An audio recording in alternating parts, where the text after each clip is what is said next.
I'm Nancy Showalter, and you're listening to Spirituality for the Politically Incorrect podcast.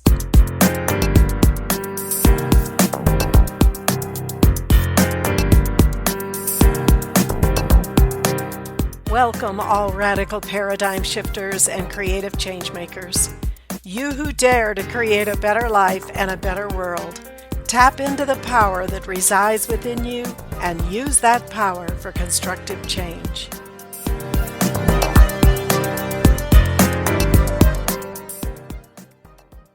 Hello, and welcome to today's episode. I hope you are having a marvelous day, and I'm so happy you're joining me because our topic today is important. Negative self-talk and how we can transform it into something positive and powerful. So let's start by defining what I mean by negative self-talk. Essentially, this is that inner voice that criticizes, doubts, undermines your confidence, or keeps reminding you of all your sins of the past. It might whisper things like, "You're not good enough," "You always mess things up," or "Why even try?" No doubt you are aware of this negative chatter in your mind that keeps reminding you of past failures, faults, or things you've done in the past that you wish you hadn't done. These thoughts can be persistent and sometimes feel like a permanent part of your mental landscape. But here's something important to remember. Negative self-talk is not a fixed truth. It's simply a habit of thinking that you've developed, and it's one that you can change. Research in psychology, particularly in cognitive behavioral therapy, shows that our thoughts significantly influence our feelings and behaviors. When our internal dialogue is harsh and negative, it can lead to increased stress, anxiety, and even depression. And this is something we do to ourselves. Think about it. No one is forcing us to think specific thoughts. It's just as easy to think positive thoughts as negative ones. While you may not be convinced of this at this moment, stick with me, because recognizing this is the first step toward change. It's perfectly logical to ask, why does negative self-talk matter so much? Well, because it shapes the lens through which you view your life. When you constantly tell yourself that you're inadequate or incapable, you not only damage your self-esteem, but you also miss out on opportunities for growth and happiness. It creates a self-fulfilling prophecy. If you believe you can't succeed, you might not even try. Consider this. Every time you catch yourself thinking negatively, it reinforces the belief that you're not worth the effort of positive change. Over time, this can make it incredibly challenging to break out of the cycle. But here's the good news. With awareness and practice, you can begin to transform these negative thoughts into empowering ones. From a spiritual perspective, your ability to speak the words "I am" is unique to you as a human among many species on this earth. This means that you have the power to change, and the words you use directly impact your self-concept and personal empowerment. Dr. Joe Rubino, a recognized self-esteem expert, says that personal empowerment comes from accepting responsibility for your own life. He encourages individuals to stop blaming circumstances or others for their feelings of inadequacy. Instead, by taking charge of your thoughts and actions, you reclaim the power to shape your self-image and ultimately your destiny.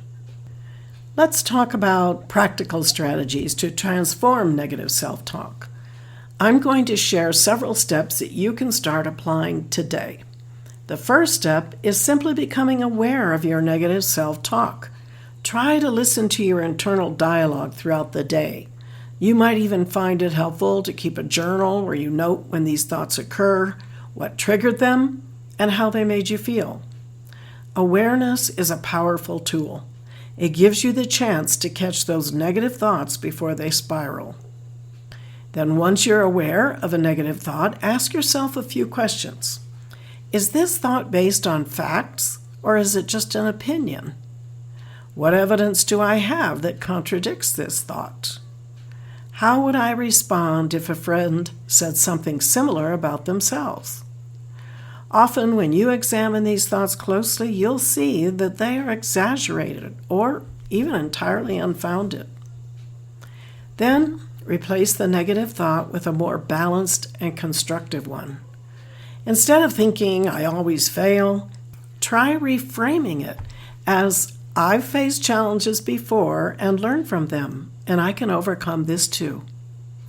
Now, this might feel a bit awkward at first, but over time, these new affirmations can reshape your mindset. Remember, you're human, and it's okay to make mistakes. Mistakes are simply learning experiences. Instead of berating yourself for errors, treat yourself with the same kindness and understanding you would offer to a dear friend. Self-compassion means acknowledging your imperfections while also recognizing your strengths. Mindfulness, that is, being the observer, consciously aware of your thoughts and feelings, helps you to stay present and observe your thoughts without judgment. Meditation, deep breathing exercises, or simply taking a mindful pause during the day, these practices can create the mental space needed to interrupt negative thought patterns. We all know that change doesn't happen overnight. Every time you catch and challenge a negative thought, celebrate that victory. Over time, these small wins add up, gradually shifting your overall self-talk to a more positive and empowering narrative. Here is how I have learned to handle these negative projections. And yes, they may be projections from your own unresolved unconscious or even from external sources. According to memetics, the ideas we think of as ours are often the product of cultural transmission. Memetics is a framework introduced by Richard Dawkins and expanded by Susan Blackmore. Ideas or memes propagate through society much like genes do through populations. They are copied, modified, and passed along, meaning that many of the concepts we internalize are the products of shared cultural evolution rather than entirely unique creations.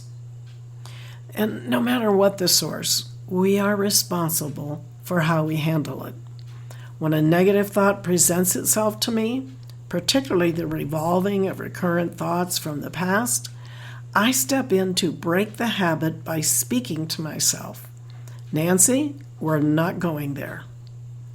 Quite a while back, I learned that I have the power to interrupt and change any pattern or negative self-talk that presents itself, no matter what the source. You also have that power. But it does require the willingness to take responsibility for your circumstances and not allow any negative thought or pattern to continue, which simply gives it more power. It's like a wise teacher I had once said, "You can't stop a bird from landing on your head, but you can stop it from making a nest and abiding there." This ability to interrupt negative thought patterns is, in my opinion, one of the most important keys to overcoming negative self-talk. Here are a few practical tips you can integrate into your daily routine to continue transforming negative self-talk. Begin your day with a few positive affirmations. It could be as simple as saying, "I am capable and resilient," or "Today I choose to focus on my strengths." Set aside a few minutes during the day to practice mindfulness. Even just a short meditation can help ground you and interrupt negative thought patterns. Write down moments when you notice negative self-talk. Over time, review these entries to see patterns and progress. This not only builds awareness, but also tracks your growth. End your day by jotting down 3 things you're grateful for. Focusing on positive aspects of your day can help counterbalance negative thoughts. Sometimes sharing your experiences with a trusted friend or a mental health professional can provide additional perspectives and encouragement. Transforming negative self-talk is a journey, not a destination. It requires patience, persistence, and the willingness to look inward and interrupt negative habits and patterns. Remember, the goal isn't to eliminate all negative thoughts. They're a natural part of being human, but to build a more balanced and compassionate inner dialogue that supports your growth and not reinforce the negative. Every step you take, no matter how small, is a victory. Over time, these changes will build a foundation for improved self-esteem and a more positive outlook on life. So be gentle with yourself during this process. Celebrate your progress and know that every moment is an opportunity to choose kindness over criticism. Before we wrap up, I want to remind you that if your negative self-talk feels overwhelming or persistent, consider reaching out to a professional who can offer personalized guidance and support. Thank you for joining me today. I hope this episode has given you some useful insights and practical tools to start transforming your negative self-talk. And if you found this episode helpful, please share it with someone who might benefit from a little extra positivity. Until next time, be kind to yourself and keep moving forward on your journey to empowerment. Thank you for being with me today, and if you enjoyed this episode, please subscribe, download, and comment. I'd love to hear from you, and your support is much appreciated. And don't forget to go to theawakeningnow.com for free bonuses and information on my new book, You Were Born to Be a Christ, but You Were Taught You Are a Sinner. Awaken to who you really are. See you next week.